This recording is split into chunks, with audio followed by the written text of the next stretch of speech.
The sun dipped below the horizon, casting long shadows across our quiet suburban neighborhood. I stood by the living room window, letting my gaze wander away from the humdrum of daily life.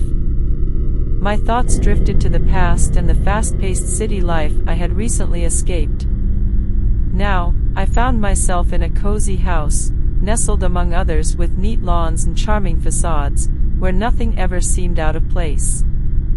I longed for this kind of serenity, craving a fresh start in a place where I could find peace and solitude. The neighborhood offered just that, a peaceful retreat where everyone knew each other and where the loudest sound was usually the cheerful chirping of birds. As the evening settled in, my attention was drawn to a moving truck pulling up to the house next door. Two men stepped out, one older, presumably in his late 50s, with graying hair and a friendly smile. The other, a burly young man, appeared strong and capable but exuded a more reserved demeanor. My curiosity piqued, I watched them unloading their belongings. The older man, who introduced himself as Michael, exuded a neighborly warmth that immediately put me at ease. His charm was undeniable, and it seemed like I had found the perfect neighbor. Meanwhile, the younger man worked diligently, avoiding eye contact, and left an enigmatic impression. I exchanged pleasantries with Michael and learned that he had recently retired, seeking a peaceful life in the suburbs. Everything appeared ordinary and idyllic, the kind of neighborhood where you could raise a family without a care in the world. Little did I know that this seemingly tranquil introduction would serve as the prologue to a chilling nightmare, one that would unravel my life in ways I could never have imagined. In the days that followed, my interaction with Michael became more frequent. It was impossible to resist his warm and welcoming personality. He was the type of neighbor who always had a smile on his face and a kind word for everyone. Our conversations over the picket fence were filled with laughter and small talk about the neighborhood, our families, and our pasts. As I settled into my new life, Michael was a source of comfort. He offered to help me with various tasks, from fixing a leaky faucet to giving advice on gardening. He had a wealth of knowledge and an eagerness to share it. The more time I spent with him, the more I felt like I had found a friend. The strangeness began to creep in imperceptibly. Michael had peculiar habits that I couldn't quite put my finger on. He often went out late at night, and I couldn't help but wonder where he was going. He was an excellent conversationalist, but sometimes he would change the subject abruptly, leaving me with unanswered questions. One evening, as we stood by the fence, I noticed a flicker of something in his eyes, a distant look that sent a shiver down my spine. It was as if he was hiding something sinister lurking beneath that friendly facade. I couldn't ignore these instincts that gnawed at the edges of my consciousness. The tranquil neighborhood that had once promised me peace and serenity was now overshadowed by a growing unease. I had an inkling that Michael wasn't who he appeared to be, and I couldn't shake the feeling that I was on the brink of uncovering a dreadful secret. With each passing day, my suspicions grew, and my curiosity turned into an obsession. I was about to embark on a journey that would lead me down a dark and treacherous path, where the line between trust and terror would blur, and the horrors of the neighbor next door would be laid bare. My growing suspicion of Michael gnawed at me like a relentless itch. The tranquil suburban life I had sought was slipping through my fingers, replaced by an eerie sense of foreboding. What was he hiding behind that friendly smile and neighborly demeanor? I started paying closer attention to his comings and goings. It was hard not to, with the creeping feeling that something sinister was afoot. Michael often left his house in the late hours of the night, his footsteps soft but deliberate. I watched him from my window, his figure fading into the shadows, and I couldn't help but wonder where he was headed. Despite his amiable nature, there were peculiarities about him that I couldn't ignore. Our conversations would sometimes take an abrupt turn, as if he was dodging certain subjects. He would mention vague acquaintances and events, never allowing me to dig deeper. It was as though he was guarding a secret he was determined to keep hidden. One evening, as the sun dipped below the horizon and painted the sky with shades of orange and red, I approached Michael with my suspicions. The words tumbled out of my mouth, hesitant but determined. "Michael, I've noticed some unusual things, and I can't help but wonder." He fixed his warm gaze on me, but for the first time, I saw a flicker of something in his eyes. It was a fleeting glimpse of unease, and I knew that my concerns had not gone unnoticed. "Sarah, you must be imagining things," he replied, his smile faltering for a moment. But I wasn't imagining things. My instincts were screaming at me, warning me that something was amiss. The suburban idyll I had sought was turning into a nightmare, and I was determined to uncover the truth about my enigmatic neighbor. The darkness that lurked behind Michael's facade was about to become all too real, and the chilling journey I was embarking on had only just begun. As the days turned into weeks, my suspicions regarding Michael deepened. The unease that had settled in my gut refused to dissipate, and I could no longer ignore the nagging feeling that something was terribly wrong. With each passing night, I found it increasingly difficult to sleep. I would lie in my bed, the subtle sounds of the suburban night serving as a haunting backdrop. Every creak of a floorboard, every gust of wind against my window, seemed to carry with it the weight of secrets. It was as though the night itself was conspiring against me. Unable to ignore my growing obsession, I decided to take matters into my own hands. Under the cover of darkness, I would watch Michael's house from the safety of my own. I hoped to uncover any clues that might shed light on the enigma that was my neighbor. On one particularly moonless night, as the rest of the world slept, I embarked on my covert operation. Cloaked in the shroud of darkness, I crept toward my window, peering through the curtains. Michael's house lay silent and still, a dark silhouette against the inky canvas of the night. I watched, my heart pounding like a distant drum, as Michael emerged from his house and slipped into the night. He moved with a sense of purpose, the path he followed known only to him. I couldn't help but wonder where he was going at such an hour. With each passing night, my observations intensified. I noticed that he carried strange bags into his house, ones that seemed heavy and cumbersome. I spotted him disposing of items in a large, ominous-looking shed in his backyard. The more I unearthed, the more convinced I became that Michael was involved in something sinister. My life had taken a dark and treacherous turn, and I was hurtling down a path from which there would be no turning back. The suburban sanctuary I had once cherished was now a shadowy labyrinth, and my relentless pursuit of the truth was leading me deeper into the heart of darkness. The pieces of the puzzle were slowly falling into place, painting a chilling picture of my neighbor, Michael. Night after night, I observed his strange behaviors and clandestine activities, leaving me with an ever-growing sense of dread. It was as if I had stumbled upon the secrets of a malevolent force lurking right next door. My first unsettling discovery came when I decided to take a closer look at the shed in Michael's backyard. It had always been locked, but one moonless night, I managed to pick the lock and sneak inside. What I found there was the stuff of nightmares. The shed was a macabre chamber filled with tools that appeared to have no innocent purpose. There were rusty saws, coiled ropes, and implements that defied explanation. The eerie surroundings sent shivers down my spine, and I realized that I had stumbled upon a hidden lair of horrors. In the dim light, I saw photographs and newspaper clippings pinned to the walls. Each one revealed missing persons, their faces forever frozen in time. I recognized some of them from the neighborhood, people who had mysteriously disappeared. My blood ran cold as I realized the extent of Michael's involvement in their fates. But the most chilling discovery lay hidden in a box in the corner.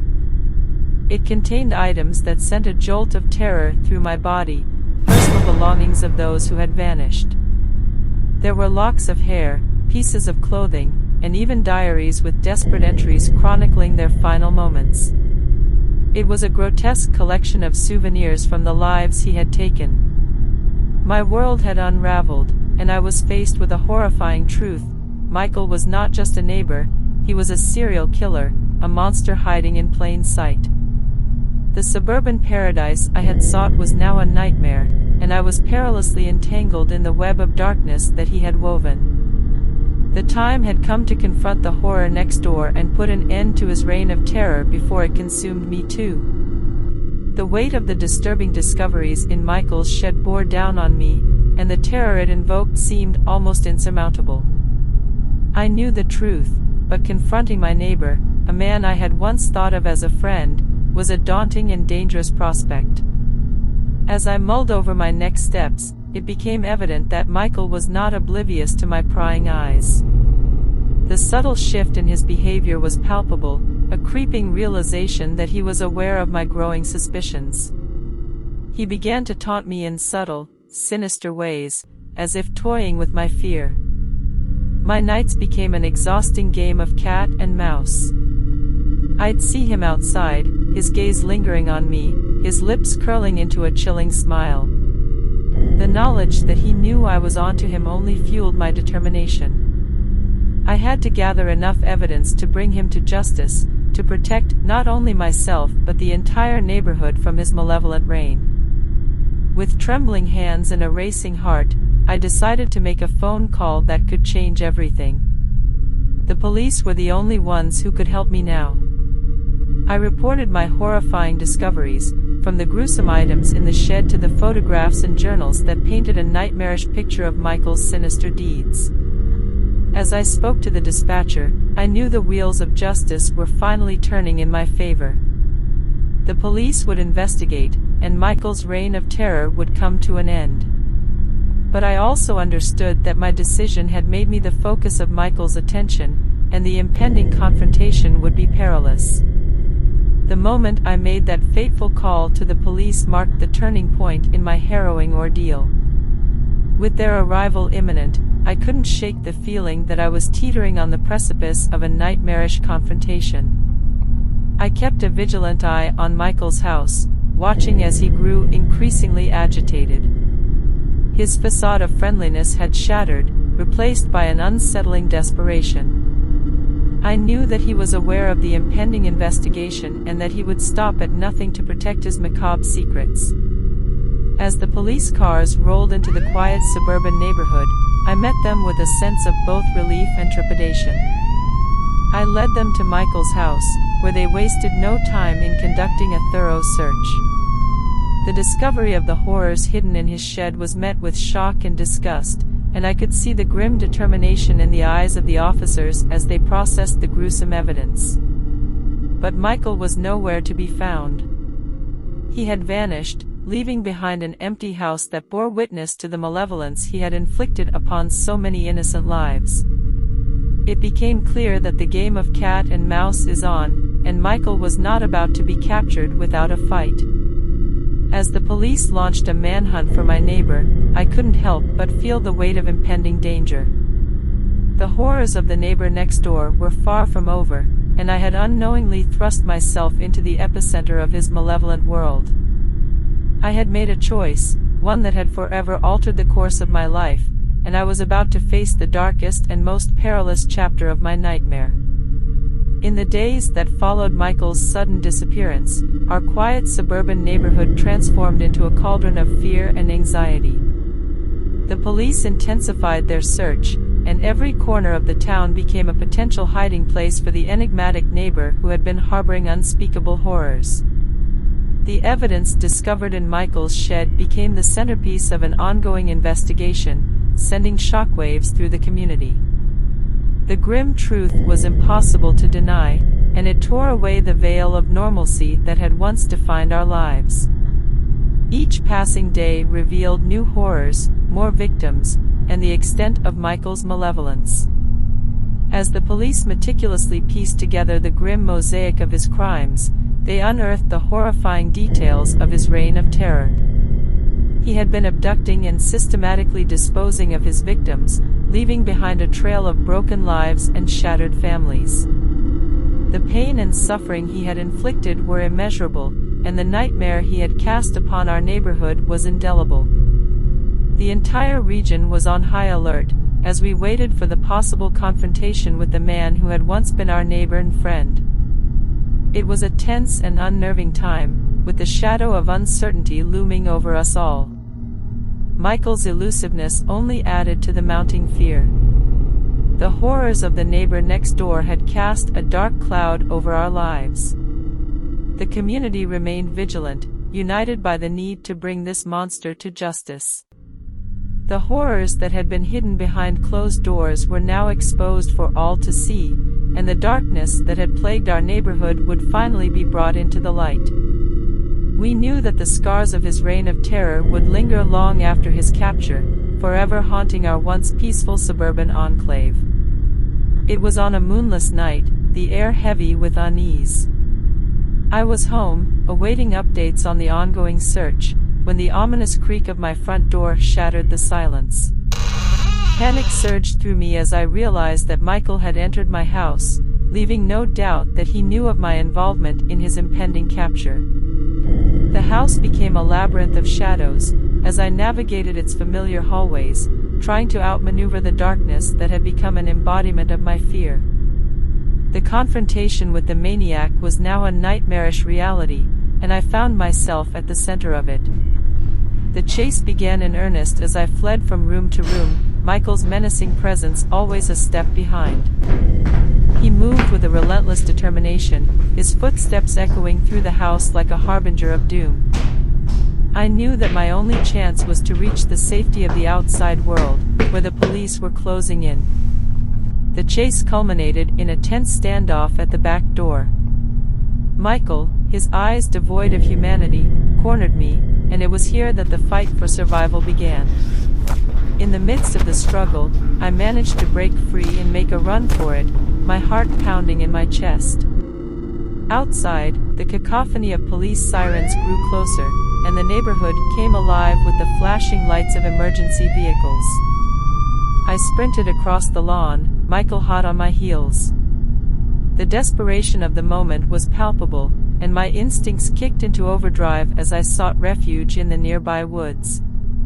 The night became a blur of heart-pounding adrenaline and fear, with every step a calculated gamble. Michael was relentless, but I knew that my only chance was to reach the authorities. The police closed in, and the climax of the confrontation was imminent. The chase continued through the dense woods, the darkness hiding the sinister figure pursuing me. Every footfall seemed to echo the pounding of my heart, as I pushed myself to the limits of endurance. The stakes were high, and I knew that escape was my only hope.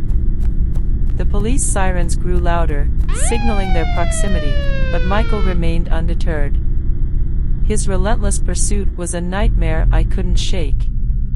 Each time I glanced over my shoulder, I saw him closing in, his eyes burning with a malevolent determination. With my last reserves of strength, I burst out of the woods and onto a moonlit clearing. The sight of the approaching police cars was a welcome relief, but I knew that Michael was only steps behind me. Just as I reached the edge of the clearing and could almost taste the sweet relief of salvation, I stumbled and fell, my body finally giving in to exhaustion. I hit the ground with a thud, gasping for breath and hoping against hope that I had outpaced my relentless pursuer. But Michael emerged from the shadows like a specter, his sinister form silhouetted against the moonlight. His malevolent eyes locked onto me, and he lunged, his fingers clawing at the air. I rolled away just in time, my body propelled by sheer desperation. The clash between good and evil, predator and prey, played out before the flashing lights of the police cars that now surrounded us. The woods echoed with the cacophony of the confrontation, and it was clear that this battle had reached its zenith. With a final, desperate surge of strength, I managed to elude his grasp and scramble to my feet, just as the police closed in from all sides. Their floodlights illuminated the dramatic scene, casting long shadows and revealing the sinister visage of my neighbor. In that moment, justice prevailed. The police descended upon Michael, apprehending him and ending the nightmare that had plagued our neighborhood. He was taken away in handcuffs, his malevolent facade shattered for all to see. But the scars of that night would linger, casting a long shadow over our once peaceful suburb. The suburban sanctuary had been shattered, and the memories of that dark chapter would forever haunt our lives.